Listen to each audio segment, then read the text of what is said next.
Okay, ma'am. Yeah. Yeah, thanks for the opportunity. Today we will see about automation in food and commodity.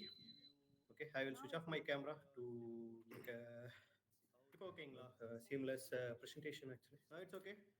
So, Okay, ma. as per guys' introduction, my name is Muthuramalingam. Yeah, thanks for the opportunity. I am a 2007 batch out. I did electrical and electronics engineering from our college. And then I completed MBA in marketing management in 2020. I have more than 15 years experience in automation field. Currently, I'm working as an application manager in Omron, Dubai. So today agenda is we are going to see what is food and commodity. What are the products consider comes under food and commodity? What are the process and packaging methods using in this industry? And who are the key market players? Who are the major manufacturers in food and commodity? This presentation takes approximately around approximately 40 minutes time. So bear with me. So food and commodity, basically all the products that we are using uh, by buying from grocery shops actually, and day-to-day consumables. It's called food and commodities. The terms food and commodity is not only term used in the market. You might heard about CPG, consumer packed goods, and are mostly used, FMCG. Heard mostly in the market, in the industry, and the news FMCG industry. These are the same terms used for this type of products and this type of industries. The definition of FMCG is the product having lifespan of shorter than year, typically produced in high volumes but in low cost. So that means FMC covers many different products. You know, we can segment FMC products in two type of products. Food and non-food products. In food, food and beverage, it comes under food category. Food and beverage products divided into like fresh food, meat, poultry, fish, dairy, bakery, confectionery, ready meals, beverage, all type of liquids. Then canned foods. These are the products comes under food and beverage industries.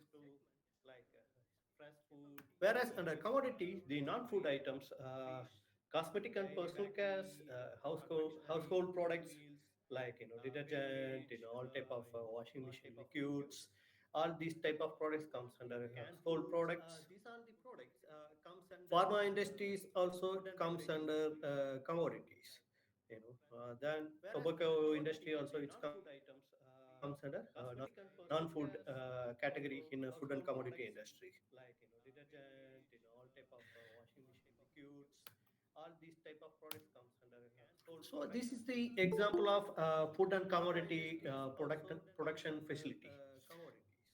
The first phase of production, having process machinery usually involves handling the raw materials which is coming from outside the factory, typically from farmers, small shops, small manufacturers. The raw materials which is coming from outside, it will go into the process of sorting, cleaning, freezing, dryer. These are the process are happening for raw materials in the first stage in production line. In the second stage, It's called process area.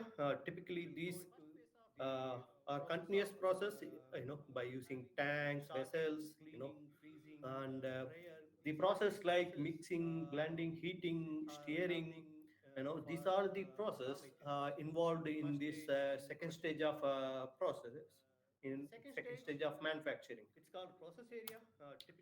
In third stage, it's called packaging area. You know, the what are the process foods? It's done in the second stage. It will be filled, and capped, put it into the bags, then bottles. These are the process called packaging. Depends on the type of products. The type of products is type of packaging varies in these stages. So in second stage of process, typically done by using DCS control systems, actually distributor control systems. In these areas there is a lot of analog instruments are used, typically like flow meters, temperature transmitters, pressure transmitters, pH, conductivity, like these instruments used in this process control area. Whereas in machine automation, in first stage and third stage of manufacturing, typically involves a lot of machineries, which is controlled by control system components like PLC, HMI, VFD, servo systems, robot. These are the products, called as control systems with corresponding softwares to execute, to monitor and operate these machines, to execute a repetitive and complex tasks without, with minimum human interface.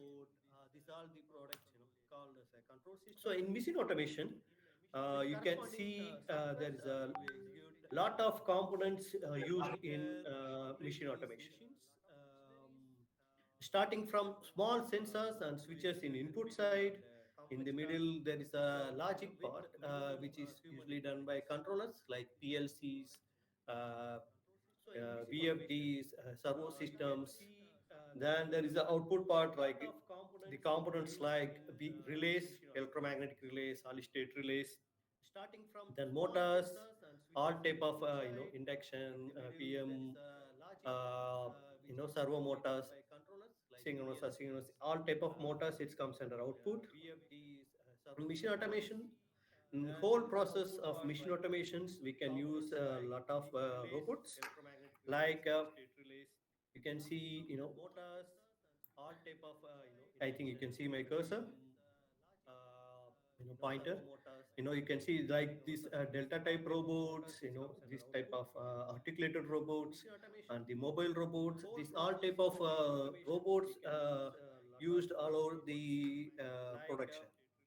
Then complete machine safety products also it's available, like like safety light scanners, emergency switches are considered as safety products, which is used all along the complete machine automation. So, what is the purpose of packaging? you know, Typically, normally the product, the consumer expectation, is the product has to be very hygienic. The package, it has to increase the lifetime of product. Okay, and the product has to be easy to transport, and the package should protect the from external environment hazards. And you can see different type of packaging, maybe multiple products and in a combination of different products. It can be used for promotions. And the right packaging, it's having product informations like production and expire date, when batch codes, and these are the informations should be available on the proper packaging, and it should be easy for the customers to use. So this is the purpose of packaging. So this is the typical packaging line. Initially it will be it's having a raw material handling system, then primary packaging, secondary packaging, then final packaging. It's like pallet system. So this is the purpose of packaging. So in primary packaging is the packaging activities that are direct contact with product itself actually. Okay. Typically this is a very high speed manufacturing process because the raw materials typically on so small in size, small in weight. It has to fill into the bags, trays, at a high volume, at a high speed. In secondary package, usually it will pack into the cartoon box or bottles or in tray to increase the shelf life, and it has to be easy to transport also. So it has to be very flexible based on the what type of raw materials it's packed in the secondary packaging. In final packaging, it's mainly used for transport the material from production to the retail stores. Okay, typically it will be on pallet or in big trays. You know, this type of packaging it's called final packaging. So it has to be very robust for the transportation purpose. Secondary and final packaging together is frequently called end of line packaging. It's another term used for second and final packaging.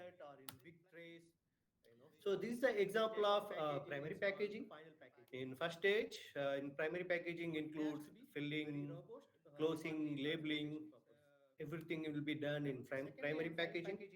In secondary packaging, it's mostly loading into the box or loading into the corrugated cardboards. These are considered as secondary packaging. The final packaging is preparing goods for transport to the retail stores or grocery stores. Is called the final packaging. Related to the packaging, there's another part. It's called intralogistics, which is required to transport raw materials, other required packaging components to the corresponding production line. For example, here in raw materials, it has to be transport to the raw material, initial in-feed system. It has to be transport from the warehouse to in-feed system. So this is called intralogistics. Here, these film bags, which has to be packed in primary and secondary packaging. This one also it has to transport from warehouse to production lines. And in final packaging, the pallets after finished palletizing, again it has to transport to the warehouse, which will transport to the consumers. So this what all the transportation of materials inside the factory is called intralogistics. So this is the in details of a typical production line.